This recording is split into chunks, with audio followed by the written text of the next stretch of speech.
Hello friend, welcome to Bajirao Reddy institute. Today analysis के आज के अंक में हम 26 अगस्त 2024 के 3 प्रमुख समाचारों को देखते हैं, जिसमें से पहला है वो लगभग हर समाचार पत्रों में ये है, इजराइल और हिजबुल्लाह का संघर्ष जो काफ़ी पिछले 10 महीनों से अक्टूबर से लगभग वो चल रहा है, वो थोड़ा सा नया संघर्ष के रूप में हो गया है। तो उसको समझेंगे और समझेंगे कि हिजबुल्लाह क्या है और क्या वो युद्ध इजराइल और हिजबुल्लाह के बीच में युद्ध हो सकता है या नहीं हो सकता है। ठीक है। दूसरा समाचार है वो ये है कि केंद्र सरकार ने 24 अगस्त को मंत्रिमंडल ने एक फैसला लिया है, वो अपने कार्मिकों के लिए एक नया पेंशन स्कीम, नया नहीं कहेंगे क्योंकि नया वाला जो 2004 से उसको नया पेंशन स्कीम कह रहे हैं, इसका नाम है यूनिफाइड पेंशन स्कीम या एकीकृत पेंशन योजना जो है, इसको सरकार ने लाया है। उसके बारे में समझेंगे और उसको तुलना करेंगे कि ओल्ड पेंशन स्कीम यानी 2004 के पहले का जो था उसमें इससे क्या अंतर है, और एनपीएस या न्यू पेंशन स्कीम जो कि 2004 से चालू था या अभी चल रहा है, उसमें से इसमें क्या अंतर है। ठीक है। तीसरा मुद्दा है या तीसरा चर्चा है कि भारत के 3 आर्द्र भूमि स्थल को जो है वो रामसर सूची में शामिल किया गया है। ये आज की बात नहीं है, ये शामिल किया गया है मेरे ख्याल से 13-14 अगस्त के आसपास, लेकिन इंडियन एक्सप्रेस में आज इस पे एक्सप्लेनेशन है, तो इसको समझेंगे और समझेंगे कि आर्द्र भूमियों का क्या महत्व है हमारे पारिस्थितिकी या पर्यावरण के लिए जलवायु परिवर्तन के संदर्भ में, और उसको क्या खतरा है, और इसी पर आधारित 5 प्रश्नों को देखेंगे। ठीक है, चलिए पहले देखते हैं इजराइल हिजबुल्लाह के मध्य नवीन संघर्ष। ये इजराइल के आसपास के देशों में ये एक इस तरह के धुएं के गुबार और ये सारी चीज़ें एकदम आम हो गई है।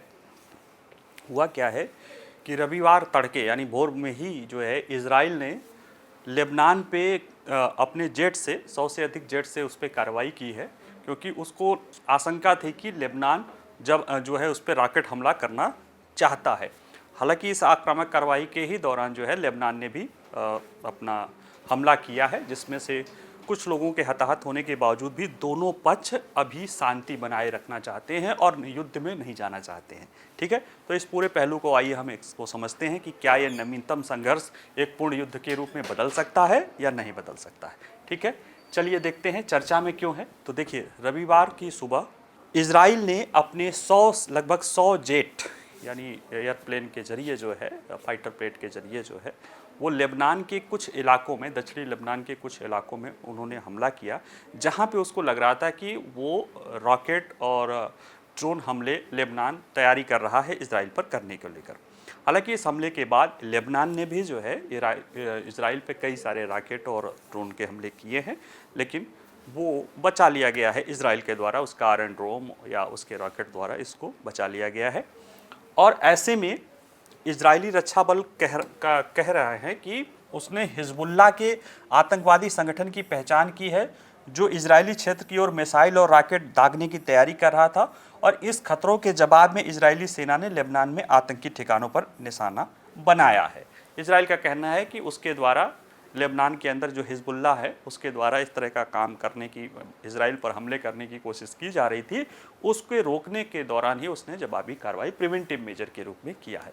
लेकिन ये मामला जो है अभी तो दिख रहा है कि ये जो गाजा युद्ध में गाजा चल ही रहा है, एक पैरेलल अगर युद्ध दूसरा भी खुल जाता है तो ये एक गंभीर युद्ध में बदल सकता है, क्योंकि अमेरिका अपने 2 जंगी बेड़ों को अपने कह सकते हैं अटैकिंग एयरक्राफ्ट कैरियर के रूप में जो है उसने मिडिल ईस्ट में तैनात कर रखा है, और वहाँ के एक शीर्ष जनरल ने भी इजराइल का दौरा किया है। दूसरे, ईरान के अगर हिजबुल्लाह की तरफ से शामिल हो जाए और इजराइल की तरफ से अगर अमेरिका शामिल हो जाए तो एक बड़े युद्ध में ये बदलने का इसका खतरा है। हालांकि दोनों पक्षों ने फिलहाल संकेत दिया है कि वो शांति बनाए रखेंगे, और जैसे कि इजराइल ने कहा कि हमें वहाँ पे जवाबी कार्रवाई इसलिए की क्योंकि वहाँ आशंका था, और हिजबुल्लाह ने कहा कि हमने जो है जो बदला लेना था, अभी हम पृष्ठभूमि देखेंगे कि उसी पृष्ठभूमि में जो हमने बदला लेना था वो हमने ले लिया है। यानी दोनों पक्ष अपनी अपनी पीठ थपथपा के शांति बना रखे रहे हैं। क्यों बना रहे हैं? क्योंकि वो इस तरह के युद्ध को आगे बढ़ावा नहीं देना चाहते हैं, ये बात अभी तक दिख रही है।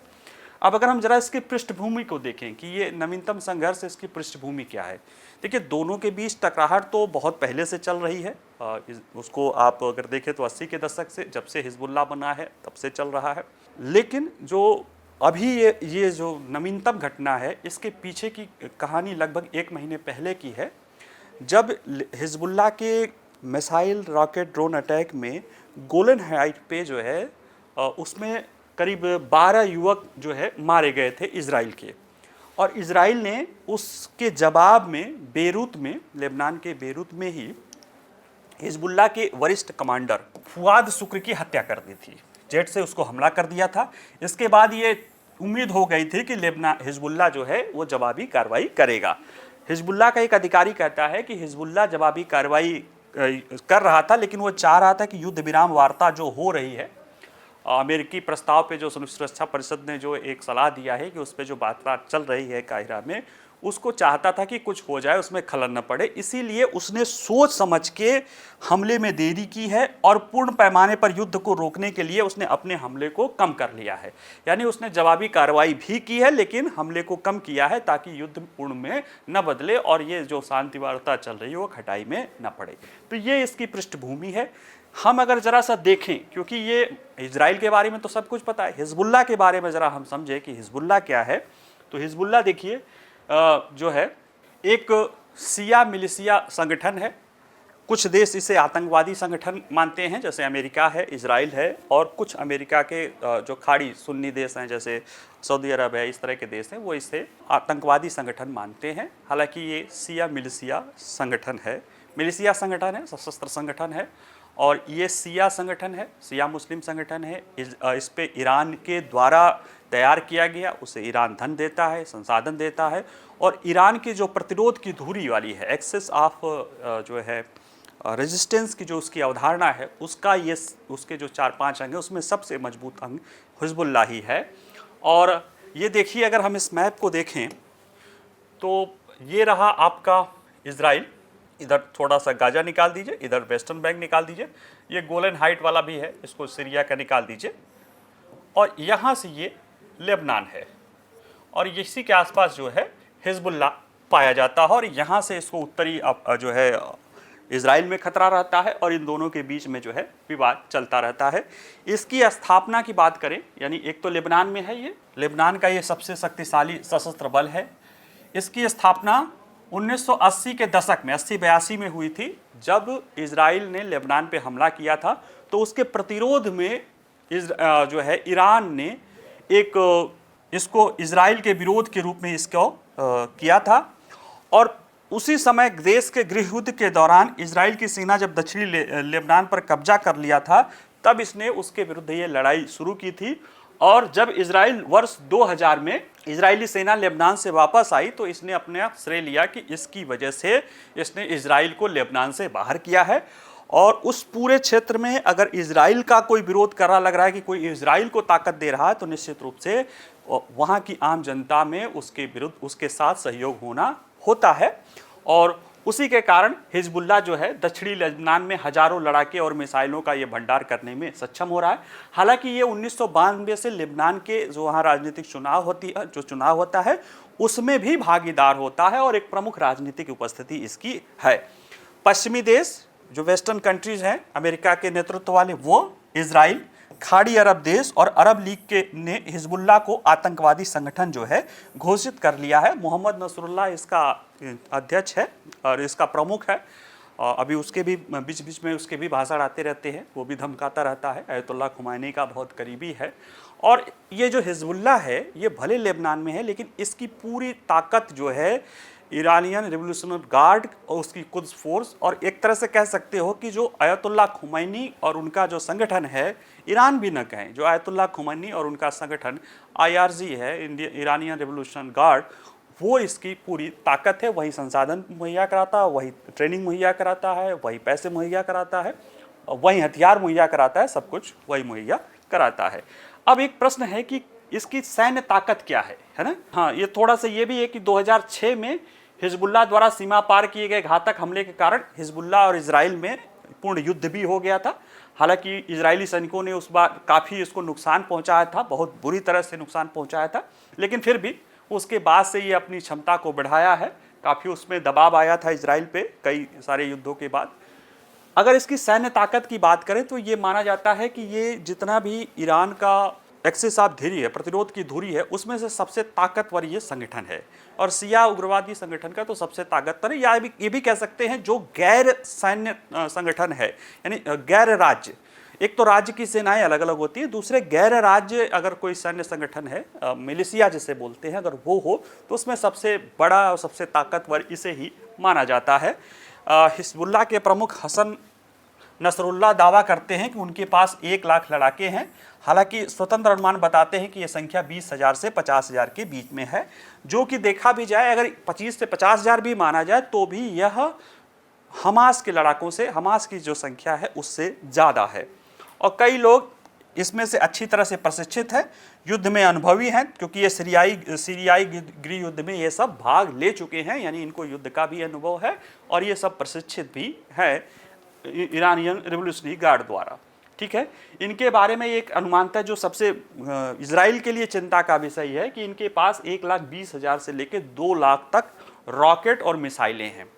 इसमें ऐसा नहीं कि सारे घातक हैं, मतलब उसमें से कई सारे ऐसे हैं जो अनगाइडेड हैं, एक तरह से आप उनको रॉकेट ही कह सकते हैं जैसे हमास के पास है, लेकिन यह भी एक बड़ी संख्या में जाके खतरा उत्पन्न कर सकता है। और माना जाता है कि उसमें से कुछ विमान रोधी और जहाज रोधी भी मिसाइलें इसके पास है, यानी इसकी सैन्य ताकत लगभग आप मान लो कि 50,000, 60,000, 1 लाख लड़ाके हैं जो अच्छी तरह से प्रशिक्षित हैं, ट्रेंड हैं। इनके पास एक अच्छी खासी रॉकेट की पावर है, ड्रोन की भी पावर है, लेकिन उसमें सारी बहुत बेहतरीन तो नहीं है, लेकिन हाँ नुकसान पहुंचाने की क्षमता तो रखती हैं। इसलिए इजराइल इसको लेकर भी, लेबनान को भी लेकर, हिजबुल्लाह को भी लेकर जो है चिंतित रहता है। अब प्रश्न है कि क्या हिजबुल्लाह इजराइल के साथ युद्ध कर सकता है? देखिए 7 अक्टूबर को एक बर्बरतापूर्वक हमास का आक्रमण होता है इजराइल पे। उसके जवाब में 8 अक्टूबर से इजराइल ने जो है हमास पे आक्रमण शुरू किया था, और जैसे ही 8 अक्टूबर को शुरू करता है वैसे ही दक्षिणी लेबनान से इजराइल के उत्तरी इजराइल पर जो है कहीं न कहीं कुछ रॉकेट्स गिरना शुरू होते हैं, और वो फिर बढ़ते रहते हैं। इधर से इजराइल दागता है, उधर से वो दागता है, और पिछले 8 से 10 महीनों में 8,000 से अधिक रॉकेट एक दूसरे के ऊपर इधर उधर किया गया है। और इसमें अगर देखा जाए तो इजराइल सुरक्षा बलों ने लेबनान में हिजबुल्लाह के ठिकानों पर हवाई हमले भी किए हैं, टैंक और तोपखाने का भी इस्तेमाल किया है और जवाबी भी कार्रवाई किया है। इस पूरे 10 महीने की लड़ाई में लेबनान के जो स्वास्थ्य मंत्रालय है उसका मानना है कि लेबनान में 560 लोगों की जान गई है, जिसमें से ज़्यादातर हिजबुल्लाह लड़ाके ही हैं, लेकिन 133 नागरिक भी हैं। उसी तरह ईरान में भी लगभग जो है 26 नागरिक मरे हैं और 23 सैनिक मरे हैं, यानी कि ये कैजुअलिटी है, इतने सारी चीज़ें हैं। इसके बावजूद भी यानी दोनों पक्ष आगे बढ़ने की स्थिति नहीं है, लेकिन कुछ विशेषज्ञों का ये मानना है कि, पर्यवेक्षकों का कहना है कि अभी ये छोटी छोटी लड़ाइयों के बावजूद भी अब तक दोनों पक्षों द्वारा पूर्ण पैमाने पर युद्ध की जो सीमा होती है उसको पार नहीं किया गया है, क्योंकि ये अपने शत्रुता को नियंत्रित करने का लक्ष्य रखे हैं। लेकिन ऐसी आशंका है कि ये कब तक चलेगा, कब नियंत्रण से बाहर हो जाएगा, इसको कुछ कहा नहीं जा सकता है। हालांकि अमेरिका की बात करें तो अमेरिका चाहता है कि गाजा वाला जो युद्ध चल रहा है वो विराम हो जाए, इसलिए वो लगातार वार्ता पे इजराइल पर भी दबाव बनाया हुआ है, अपने सहयोगी के साथ वो हमास पे भी दबाव बनाया हुआ है कि वो वार्ता करें, क्योंकि कुछ न कुछ वार्ता के दौरान कंप्रोमाइज़ करना होता है और वो करना ही होगा। साथ ही में हिजबुल्लाह ने भी कहा है कि जब तक इजराइल जो है और गाजा हमास का संघर्ष चल रहा है तब तक वह अपनी लड़ाई जो है, लड़ाई कार्रवाई जारी रखेगा, आक्रामक कार्रवाई जारी रखेगा। वो बंद हो जाएगा अगर वो वार्ता समाप्त हो जाएगी तो अपनी शत्रुता को भी ये रोक लेगा। तो ये पूरा मामला है हिजबुल्लाह को लेकर और इजराइल और उसको हिजबुल्लाह और इजराइल के संघर्ष को लेकर।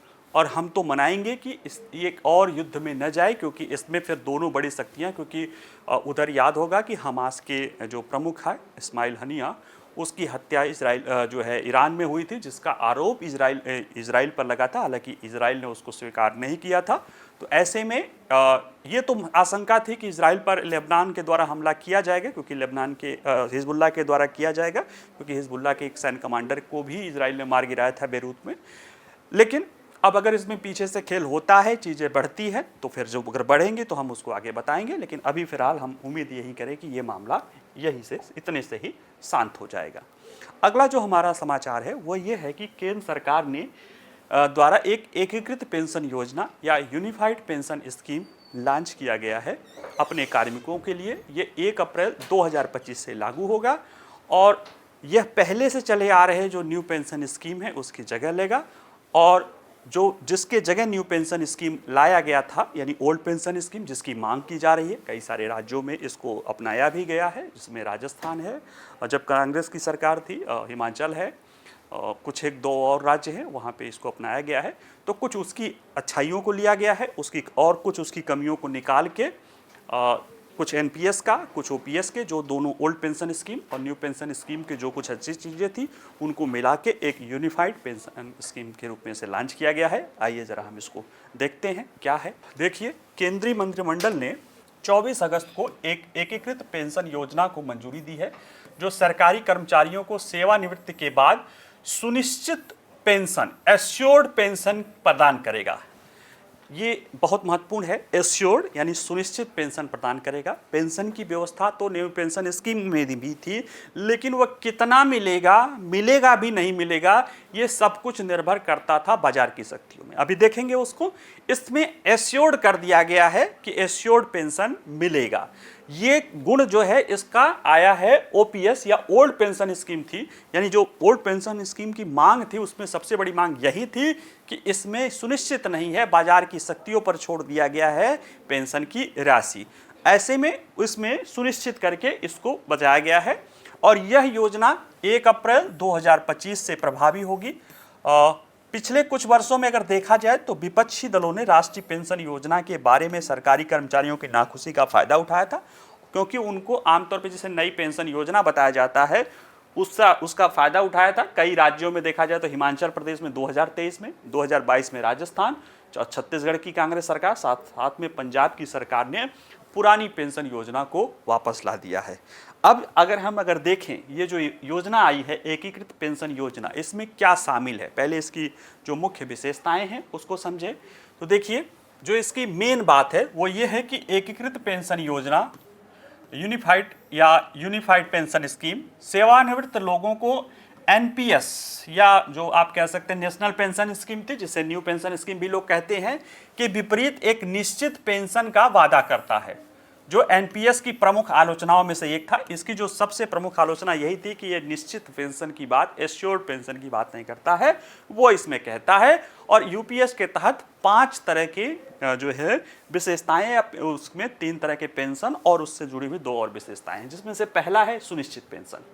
यह 25 वर्ष की न्यूनतम योग्यता सेवा यानी 25 वर्ष सुपरएन्युएशन पीरियड होता है, उतना करने के बाद सेवानिवृत्ति से पहले अंतिम 12 वर्षों में, अंतिम 12 महीनों में यानी लास्ट 12 महीने में जो कर्मचारी का औसत मूल वेतन होगा उसका 50% एश्योर्ड पेंशन दिया जाएगा। और यह राशि कम से कम 10 वर्ष यानी 10 वर्ष की सेवा तो करनी होगी, उसके बाद ऐसे घटती आएगी। यानी 25 वर्ष के ऊपर तो फिक्स हो गया कि वो 50% मिलेगा, उसके नीचे अगर कम सेवा है तो वो 10 वर्ष से लेके 25 वर्ष के बीच में उसके अनुसार वो उसका परसेंटेज कम ज़्यादा हो सकता है।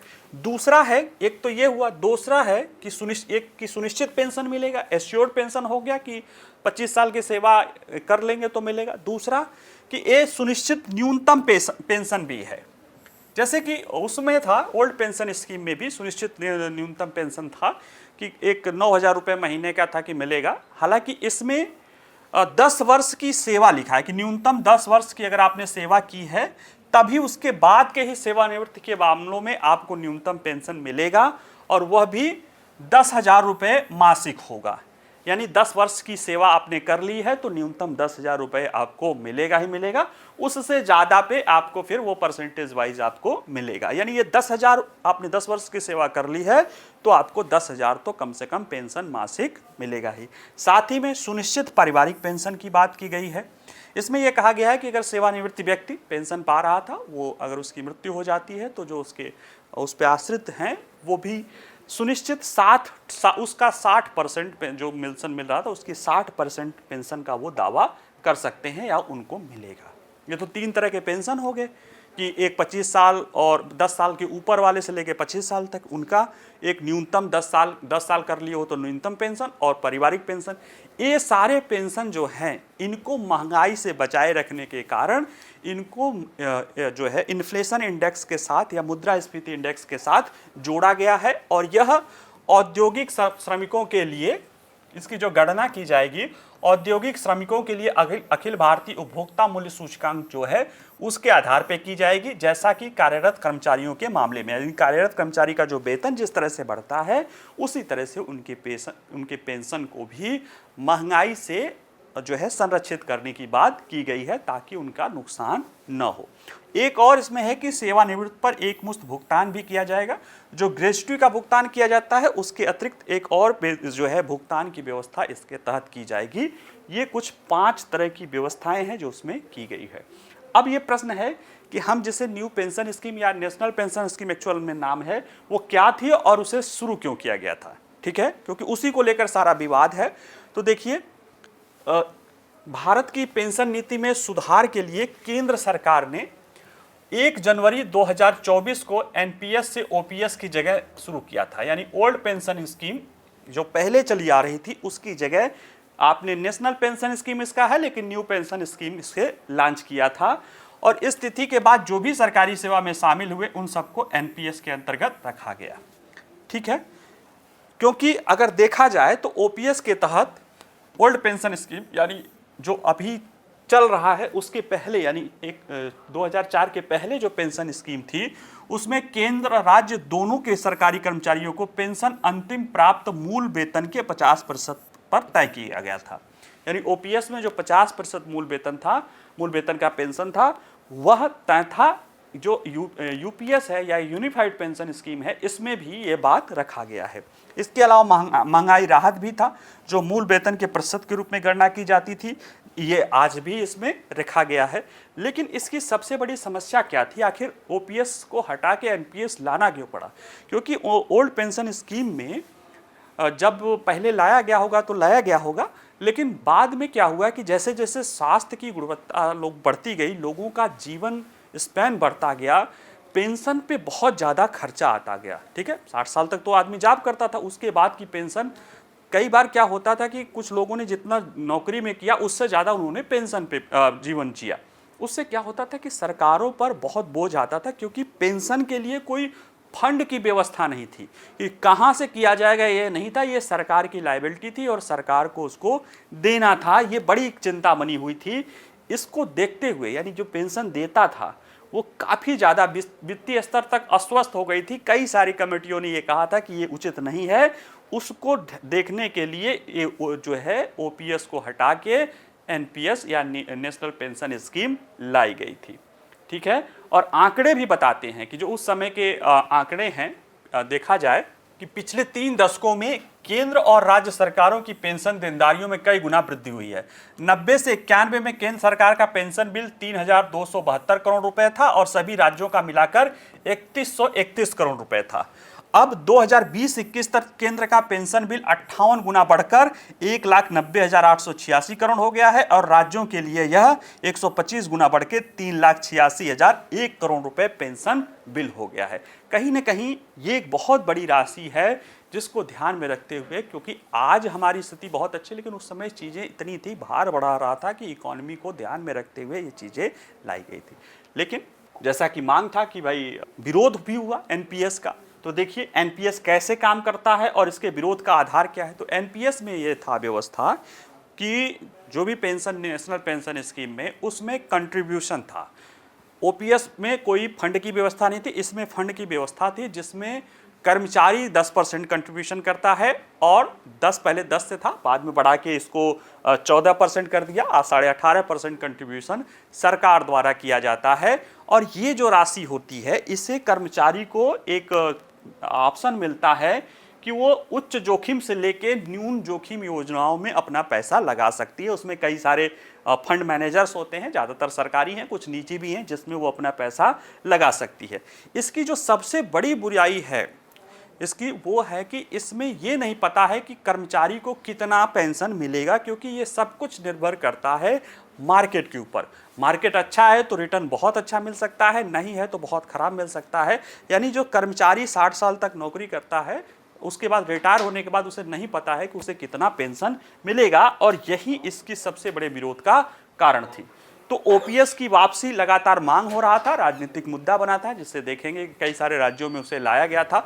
हालांकि विभिन्न सारे विशेषज्ञ इस चीज़ को कहते थे कि ये देश की अर्थव्यवस्था, खासतौर से राज्यों की इकोनॉमी के लिए सस्टेनेबल नहीं है। तो उसको लेकर प्रधानमंत्री मोदी ने 2023 में उस समय के वित्त सचिव, और वर्तमान में तो वो कैबिनेट सचिव हैं, उनकी अध्यक्षता में एक कमेटी बनाई थी, टीवी सोमनाथन कमेटी। उन्होंने एक किया था, और वो 100 से अधिक राज्यों के साथ बैठक करके उनके रिकमेंडेशन के आधार पे ये यूनिफाइड पेमेंट सिस्टम की घोषणा की गई है। यूनिफाइड पेमेंट सिस्टम की जो सबसे खास बात है, जैसे अभी देखिए ये बता रहे हैं सोमनाथन कि 800 करोड़ रुपए व्यय होगा पहले साल में, इसके बाद लगभग जो है 6250 करोड़ रुपए व्यय होगा, यानी कोई बहुत एक्स्ट्रा व्यय नहीं होना है। इसकी जो खास बात है, जैसे ये बता रहे हैं, जैसे ये है ओपीएस, एनपीएस, इन दोनों को मिला के बन गया, अच्छी अच्छी चीजें मिला के यूपीएस। ओपीएस से लिया एश्योर्ड पेंशन, ठीक है, सुनिश्चित पेंशन, एकदम वहां से लिया, और एनपीएस से लिया कंट्रीब्यूशन। यानी जो ओपीएस की कमी थी कि कोई फंड की व्यवस्था नहीं थी, फंड की व्यवस्था एनपीएस में कर दी गई थी, लेकिन जो ओपीएस की कर्मचारियों के लिए अच्छाई थी कि सुनिश्चित था, वो इसमें नहीं था। इन दोनों को दूर कर दिया गया यूपीएस में। यानी इसमें फंड एनपीएस वाला ही चलता रहेगा कंट्रीब्यूशन आधार पे, और उसके लिए एश्योर्ड पेंशन हो गया। यानी कर्मचारी अब सुनिश्चित रह सकते हैं कि भाई 10 साल की सेवा करोगे तो 10,000 कम से कम पेंशन रहेगा, 25 साल की सेवा कर लोगे तो जो लास्ट 12 महीने का जो एवरेज आएगा उसी मूल उसका जो है आपको 50% पेंशन मिलेगा, जो कि महंगाई पर भी आधारित रहेगा। आपके न रहने के बाद आपके जो परिवार है उसको भी 60% कम से कम मिलेगा, यानी जो पहले की व्यवस्था थी वो चलेगा। ठीक है, तो आइए ये हो गया। अब जरा सा हम लास्ट देखते हैं। राष्ट्र है भारत के 3 आर्द्रभूमि स्थल या वेटलैंड साइट को रामसर सूची में शामिल किया गया है। रामसर से ये मत समझिएगा कि कोई भारत का स्थल है, ये ईरान का एक छोटा सा शहर था, जहाँ पे 1971 में वेटलैंड को लेकर एक अंतर्राष्ट्रीय कन्वेंशन होता है। उसी कन्वेंशन, उसी के नाम पे जो कि रामसर स्थल है, उसी के साथ इसको रामसर सूची इसमें बोला जाता है। रामसर कन्वेंशन या रामसर वेटलैंड कन्वेंशन बोला जाता है। अगस्त के शुरुआत यानी में भारत के 3 स्थलों को और भी इसमें शामिल कर दिया गया है। इस समय भारत के कुल 85 वेटलैंड को रामसर स्थल के रूप में शामिल किया गया है। और वो जो हमारे वेटलैंड हैं वो हमारे पारिस्थितिकी तंत्र, पर्यावरण के लिए अति महत्वपूर्ण होते हैं। उन्हीं महत्वपूर्ण उनके महत्व को ही संरक्षित रखने के लिए रामसर साइट का जो है रामसर कन्वेंशन की स्थापना हुई है।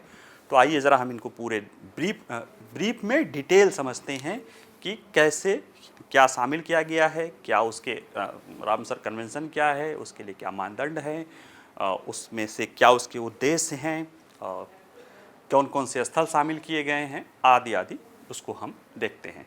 अगर हम चर्चा में देखें तो केंद्रीय पर्यावरण मंत्री भूपेंद्र यादव ने इस महीने की शुरुआत में ही तमिलनाडु और मध्य प्रदेश, 2 तमिलनाडु के हैं, 1 मध्य प्रदेश के हैं, 3 नए रामसर स्थलों की घोषणा की है, जिससे भारत में ऐसे स्थलों की कुल संख्या 85 हो गई है।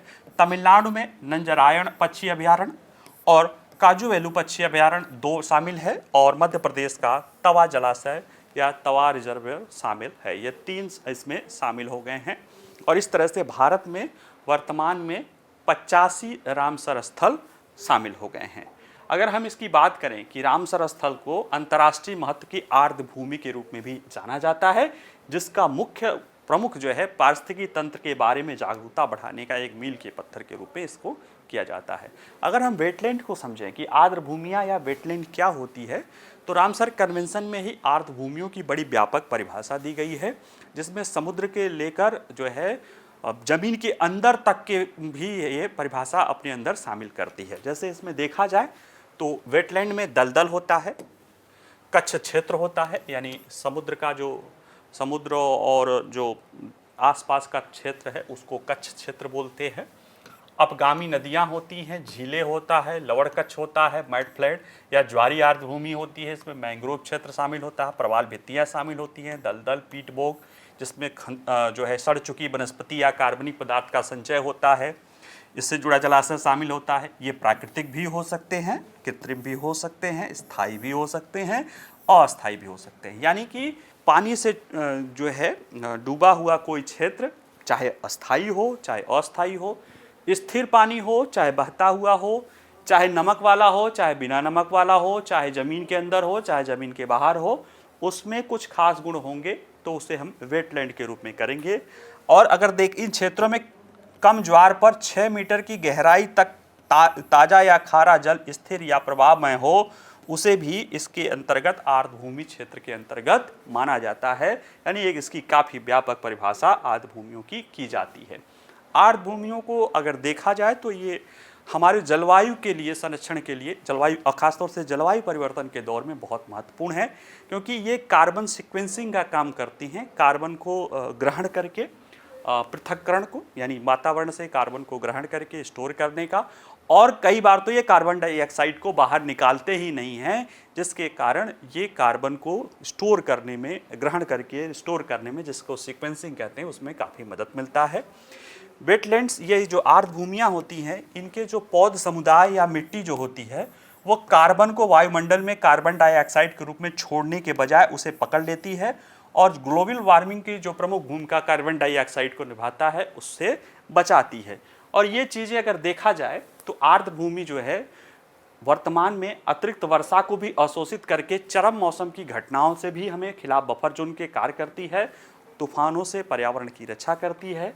वेटलैंड्स या आर्द्र भूमि दुनिया के सबसे अधिक उत्पादक पारिस्थितिकी तंत्र होते हैं। सबसे अधिक पारिस्थितिकी तंत्रों में से एक होते हैं, सबसे अधिक नहीं होते हैं, जो सबसे महत्वपूर्ण उत्पादक पारिस्थितिकी तंत्र हैं उसमें से एक हैं। इनको आप वर्षावन और प्रवाल भित्तियों के समकक्ष इनकी तुलना की जाती है, जिन्हें बहुत इनरिच जो है इकोसिस्टम वाला बोला जाता है। इसमें सूक्ष्मजीव, पौधे, कीड़े, उभयचर, सरीसृप, पक्षियाँ, मछली, स्तनधारी, बहुत कुछ इसमें पाए जाते हैं। अब जरा सा समझे रामसर पर, आर्द्र भूमियों पर रामसर कन्वेंशन। ये अगर देखा जाए तो संबंधों आर्द्र भूमियों पर पहला वैश्विक कन्वेंशन था। ये इसका हस्ताक्षर 1971 में ईरान के एक छोटे शहर रामसर में हुआ था। तब से आर्द्र भूमियों पर कन्वेंशन को रामसर कन्वेंशन या रामसर स्थल सूची जो है शामिल माना जाता है। इसका मुख्य उद्देश्य है दुनिया भर में आर्द्र भूमि के नुकसान को रोकना है। जो वेटलैंड्स हैं, जो उनको नुकसान हो रहा है उसको रोकना है, और जो बचा है उसका विवेकपूर्ण ढंग से उपयोग और प्रबंधन करना है ताकि उसका संरक्षण रहे। यानी जो आर्द्र भूमि का नुकसान हो रहा है उसको रोका जाए, जो बचा हुआ आर्द्र भूमि है उसको इस तरह से उसका उपयोग किया जाए, इस तरह से किया जाए ताकि उसका संरक्षण हो सके। यानी उसका उपयोग और प्रबंधन इस तरह से किया जाए कि उसे संरक्षित भी किया जा सके। यानी उपयोग पर रोक नहीं है, बशर्ते उसको मैनेज ढंग से और संरक्षित ढंग से उपयोग करना है। और इसमें किसी आर्द्र भूमि को अगर रामसर साइट के रूप में नामित करने के हो गया तो देश को आर्द्र भूमि के संरक्षण और इसके विवेकपूर्ण उपयोग को सुनिश्चित करने के उद्देश्य से जो मानदंड होता है या जो प्रबंधन ढांचा है उसको लागू करना होता है। जैसे अभी भारत ने 3 को किया, तो इसके लिए जो रामसर कन्वेंशन के लिए जो मैनेजरियल है व्यवस्था उसको लागू करना पड़ेगा। और मेन जो है कि ये आर्द्र भूमि के पारिस्थितिक स्वरूप को बनाए रखने के लिए ये सारी चीज़ें ये किया जाता है। इसको लाने की कुछ जो मानदंड है, जैसे रामसर कन्वेंशन के तहत किसी आर्द्र भूमि को रामसर वेटलैंड साइट के रूप में घोषित किया जाता है अगर वह वेटलैंड कन्वेंशन के तहत निर्धारित 9 मानदंड होते हैं, उनमें से किसी एक को भी अगर पूरा कर ले। 9 मानदंड होते हैं, जिसमें से एक है, पहला मानदंड है प्रतिनिधि दुर्लभ या अद्वितीय आर्द्र भूमि हो, यानी एक यूनिक उसकी व्यवस्था हो, और अन्य 8 हैं जैव विविधता के संरक्षण। इनमें से किसी भी एक मानदंड को अगर वो पूरा कर रहा वेटलैंड तो उसे रामसर कन्वेंशन के रूप में मान्यता दी जाती है। यानी काफ़ी व्यापक अवधारणा, यानी काफ़ी आप उसको रखो कि खुला हुआ रखा गया है कि नहीं ये 9 नहीं है, उन 9 में से किसी भी एक में होगा तो इसको रामसर कन्वेंशन के तहत इसे शामिल कर लिया जाता है। अब जो भारत में अभी शामिल किए गए हैं उनको बारे में देखें तो नंजरायण पक्षी अभयारण्य है, यह तमिलनाडु का है। नोयाल नदी के तट पर स्थित है। मूल रूप से सिंचाई के लिए एक जलाशय था और अब यह महत्वपूर्ण पारिस्थितिकी तंत्र हो गया है, क्योंकि यहाँ पे यूरेशियन कूट, स्पॉट बिल डक और कई प्रकार के बगुलों जैसी प्रजातियों का यह घर है। ये आर्द्र भूमि, मध्य एशियाई फ्लाईवे के साथ उड़ने वाली विभिन्न प्रवासी पक्षियों का भी घर है और इसे जैव विविधता हॉटस्पॉट के रूप में भी ये इसे स्थापित करती है। कौन सा? नंजरायण पक्षी अभ्यारण्य कहाँ पे स्थित है? तमिलनाडु में। दूसरा है काजू वैली अभ्यारण्य, ये कोरोमंडल तट यानी जो तमिलनाडु वाला तट है उस पे स्थित काजू वैली अभ्यारण्य दक्षिण भारत में सबसे बड़े खारी पानी के आर्द्र भूमियों में से एक है। ये सबसे बड़ा नहीं है, जो सबसे बड़े आर्द्र भूमियों में से ये एक शामिल है उसमें से। और ये जो है ये भी मध्य एशियाई फ्लाईवे में स्थित है, यानी मध्य एशिया से पक्षी उड़ान भरते रहते हैं तो उसी के बीच में है, यहाँ पक्षी पड़ाव लेते हैं। ये बाढ़ नियंत्रण, भूजल पुनर्भरण भी मदद करता है और यहाँ पे जल स्तर को बनाए रखने में मदद मिलती है। एक काला सारस, काले हेड वाले जो इसमें आप कह सकते हो पक्षी, बगुले और फ्लेमिंगो जो है, ग्रेटर फ्लेमिंगो भी यहाँ पे पाई जाती है। जहाँ तक तवा जलाशय की बात है, ये तवा नदी मध्य प्रदेश में है, उसमें स्थित है, ये इटारसी के पास स्थित है। ये तवा और देनवा नदियों के संगम पे है। छिंदवाड़ा तवा नदी जो है छिंदवाड़ा जिले से निकलकर महादेव पहाड़ियों से निकलती है और बैतूल जिले से होकर नर्मदापुरम जिले में नर्मदा नदी में मिल जाती है। और ये तवा नदी नर्मदा नदी की सबसे लंबी सहायक नदी है। इस जलाशय से जो है खेतों को सिंचाई का भी पानी मिलता है, स्थानीय समुदाय को पीने का भी पानी मिलता है, आसपास के मत्स्य पालन को भी बनाए रखता है। और ये भी पीआईबी के अनुसार यह मध्य प्रदेश राज्य का सबसे बड़ा संरक्षित क्षेत्र है। पीआईबी में जो सूचना इस बारे में दी गई है उसमें यही लिखा है कि यह मध्य प्रदेश राज्य का सबसे बड़ा संरक्षित क्षेत्र है। तो ये सब कुछ है। अब जरा से हम अगर देखें कि आर्द्र भूमियों के लिए क्या खतरे हैं, खतरे क्यों हैं? क्योंकि रामसर कन्वेंशन के ग्लोबल वेटलैंड आउटलुक बताता है कि 1970 से 2015 यानी कि लगभग 45 सालों में वैश्विक आर्द्र भूमि का 35% हिस्सा नष्ट हो गया है, जिसमें मानवीय गतिविधियों और उसमें प्रमुख भूविनाश की भूमिका है। तो इसके लेकर कुछ प्रमुख खतरे हैं, कारण गिनाए गए हैं, जिसमें से असतत विकास या अनसस्टेनेबल डेवलपमेंट इसमें शामिल है। देखिए, पिछले 300 वर्षों में दुनिया की 87% आर्द्र भूमि आवास, उद्योग और कृषि के लिए भूमि उपलब्ध कराने के लिए खो गई है। ठीक है, अब आप देखिए दिल्ली का जो आईटीओ वाला आसपास का इलाका माना जाता है वो भी कभी एक यमुना का वेटलैंड था। ठीक है, प्रगति मैदान और आईटीओ वाला, तो ऐसे बहुत सारी समय के साथ जो है वो सब खत्म हो गई हैं। प्रदूषण के बारे में देखें तो वैश्विक अपशिष्ट जल का लगभग 80% बिना उपचार किए आर्द्र भूमियों में छोड़ दिया जाता है। इसमें कारखानों, उर्वरकों और कीटनाशकों, बड़े रिसाव से होने वाला प्रदूषण शामिल है, जिसके कारण वहाँ का विनाश होता जाता है। आक्रामक प्रजातियाँ भी पाई जाती हैं जो आर्द्र भूमि में वन जीव खासतौर से वो उसके लिए असुरक्षित हैं। इसमें अक्सर मनुष्यों द्वारा लाया जाता है क्योंकि पानी उन्हें फैलने और बढ़ने के लिए आसान मार्ग प्रदान कर देता है। तो असतत विकास, प्रदूषण, आक्रामक प्रजातियां, ये कुछ प्रमुख कारण है। इसी के साथ साथ जलवायु परिवर्तन भी इसमें प्रमुख भूमिका निभाता है। वर्षा पैटर्न और तापमान में परिवर्तन आर्द्र भूमि और उसमें रहने वाले वनस्पतियों और जीवों के अस्तित्व का खतरा पैदा करती है। यही बात पर्यावरण और वन मंत्रालय द्वारा प्रकाशित रिपोर्ट में भी ये बताया गया है कि अतिक्रमण, प्रदूषण, तेजी से शहरीकरण भारत में आर्द्र भूमि के क्षरण और सिकुड़ने का कारण है। साथ ही में इन जल निकायों में कृषि और औद्योगिक अपवाह आर्द्र भूमि के स्वास्थ्य को काफ़ी नुकसान पहुंचाता है। तो ये कुछ इसके कारण हैं जिसके कारण आर्द्र भूमियों का नुकसान होता है। हम आगे देखें इससे जुड़े हुए प्रश्नों को। तो पहला है, चर्चा में रहे हिजबुल्लाह के संदर्भ में निम्नलिखित कथनों पर विचार कीजिए। यह लेबनान स्थित एक शिया मिलिशिया संगठन है और लेबनान में सबसे शक्तिशाली सशस्त्र बल पर इसका नियंत्रण है। दूसरा है, ये लेबनान के राष्ट्रीय चुनाव को ढकोसला मानता है और उसमें भाग नहीं लेता। तो ये दो स्टेटमेंट हैं, इनके आधार पर आपके पास विकल्प है, आप इसको चुन लीजिएगा। दूसरा है प्रश्न है, हाल ही में केंद्र सरकार द्वारा घोषित एकीकृत पेंशन योजना या यूपीएस न्यूनतम कितने वर्ष की सेवा के बाद सेवानिवृत्ति के मामले में 10,000 रुपये प्रति माह की सुनिश्चित न्यूनतम पेंशन प्रदान करता है? 3 वर्ष की, 5 वर्ष की, 7 वर्ष की, 10 वर्ष की। ठीक है। अगला तीसरा प्रश्न है, चर्चा में रहे एकीकृत पेंशन योजना के महत्वपूर्ण विशेषताओं के संदर्भ में निम्नलिखित कथनों पर विचार कीजिए। यह पेंशन योजना ओल्ड पेंशन योजना से वित्तीय दृष्टि से अधिक विवेकपूर्ण है क्योंकि यह अंशदायी वित्त पोषण योजना की ही संरचना में बना हुआ है। ठीक है। दूसरा है, इसके तहत सुनिश्चित पेंशन की बात की गई है और कर्मियों के भविष्य को बाजार की शक्तियों के भरोसे नहीं छोड़ा गया है। तो ये दो स्टेटमेंट हैं, इनके आधार पे आप जो है आप ये चारों विकल्प में से केवल एक, केवल दो, उपयुक्त में से दोनों नहीं और कोई नहीं में से चुन सकते हैं। चौथा प्रश्न है, आर्द्र भूमि पर रामसर कन्वेंशन के तहत किसी आर्द्र भूमि को इस सूची में शामिल करने के लिए इस कन्वेंशन के तहत निर्धारित 9 मानदंडों में से न्यूनतम कितने मानदंडों को पूरा करना होता है? किसी भी एक मानदंड को, कम से कम 5 मानदंड को, कम से कम 7 मानदंड को और सभी 9 मानदंडों को। तो अभी बताया है कि किसी भी 9 मानदंडों में से किसी भी एक मानदंड को अगर पूरा करता है तो वो रामसर कन्वेंशन के तहत वो शामिल हो जाता है। अंतिम प्रश्न जो है कि चर्चा में रहे, काजू वैली अभयारण्य के संदर्भ में निम्नलिखित कथनों पर विचार कीजिए। कर्नाटक स्थित काजू वैली अभयारण्य दक्षिण भारत में सबसे बड़े खारे पानी के आर्द्र भूमियों में से एक है और यह काले सिर वाले आइबस और ग्रेटर फ्लेमिंगो जैसे वैश्विक रूप से लुप्त प्राय प्रजातियों का घर बनाता है। तो ये 2 स्टेटमेंट हैं, इनके आधार पे जो है इन प्रश्नों को आपको सॉल्व करना है कि केवल एक है, केवल 2 है, उपयुक्त में 1 और 2 दोनों और उपयुक्त में से कोई नहीं। ठीक है, चलिए आज के लिए इतना ही। आप इसको देखिएगा, नोट्स भी बना लीजिएगा, प्रश्न भी सॉल्व कर सकते हैं। एक प्रश्न का तो जवाब मैंने दे ही दिया था, बाकी प्रश्न सॉल्व कर सकते हैं, इसके जवाब दे सकते हैं। वीडियो पसंद आए तो लाइक करिए, शेयर करिए, कोई प्रश्न हो तो पूछ सकते हैं। बाकी रिवाइज करते रहिए और खुश रहिए, पढ़ते रहिए। नमस्कार, धन्यवाद।